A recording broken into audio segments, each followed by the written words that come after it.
বন্ধুরা, রোজ তো আমি ভিডিও করি। আজকে আমার বউকে দিয়ে একটা ভিডিও করেছি পাবদা মাছের ঝাল রান্নার।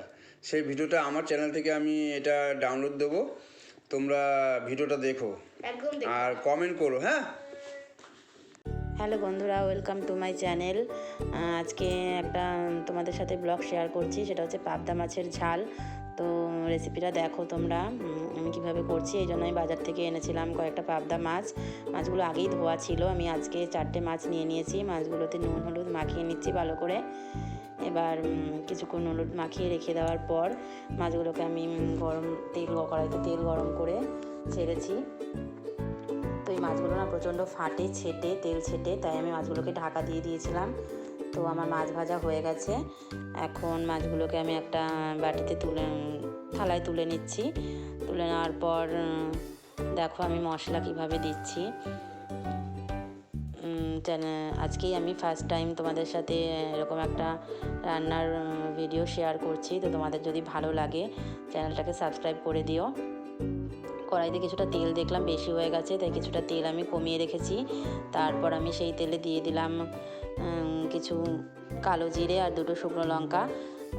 জিরে আর শুকনো লঙ্কাটা কিছুক্ষণ ভালো করে নাড়াচাড়া করে নেওয়ার পর আমি দিয়ে দিলাম মশলা আমি মিক্সারে পেস্ট করে নিয়েছিলাম। তো এই মশলার মধ্যে কি আছে বলছি।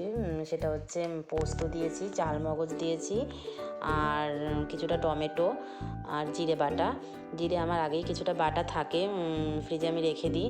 তো সেখান থেকে কিছুটা জিরে আবার আজকে এই পেস্টের মধ্যে দিয়ে দিয়েছিলাম, যাতে একটু ভালো করে মিশে যায়। তো তার মধ্যে আমি পরিমাণ মতো নুন হলুদ, আর এই মশলাটার মধ্যে আমি কাঁচা লঙ্কা দিয়েছিলাম না। আমাদের বাড়িতে একটু রঙটা পছন্দ করে, তো তাই একবারে শুকনো লঙ্কা দিয়েই করব। তো কালারটা একটু ভালো আসবে, না হলে পোস্ত চালমগজ যেহেতু দেওয়া একটু সাদা সাদা দেখতে লাগবে, তখন আবার সবার ভালো লাগবে না, দেখেই ভালো লাগবে না। তো সেই জন্য আজকে আর কাঁচা লঙ্কা দিইনি, আমি শুকনো লঙ্কার গুঁড়ো অ্যাড করছি। তোমরা পরিমাণ মতো যে যেমন ঝাল খাও, তোমরা চাইলে কাঁচা লঙ্কাও দিতে পারো। শুকনো লঙ্কা দিলে একটু কালারটা ভালো আসে। তো কিছুক্ষণ নাড়াচাড়া করে নিয়েছি। দেখো মশলাটা ভাজা হয়ে গেছে, তেল ছেড়ে দিয়েছে খুব সুন্দর। এবার পরিমাণ মতো আমি জল দিয়ে দিচ্ছি।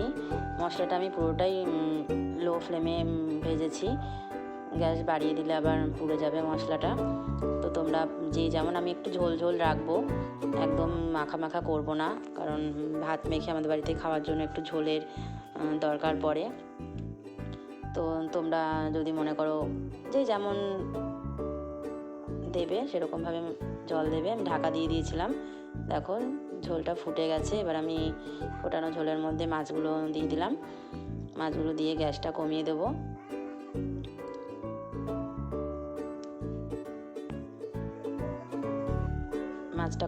গ্যাসটা কমিয়ে দিয়েছি। বন্ধুরা, তোমরা যারা ভিডিওটা দেখছো, যদি ভালো লাগে আজকের ভিডিওটা, তাহলে চ্যানেলটাকে প্লিজ সাবস্ক্রাইব করে দিও। মাছটা দিয়ে আমি গ্যাস কমিয়ে দিয়েছিলাম কিছুক্ষণ, 5 থেকে 7 মিনিট গ্যাস কমানোই ছিল। মাছটা ফুটেছে।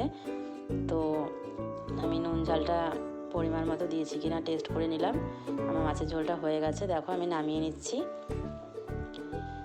মাছের ঝোলটা খুব সুন্দর কালার এসছে। তো আজকের মতো ভিডিওটা এখানেই শেষ করছি। আবার অন্য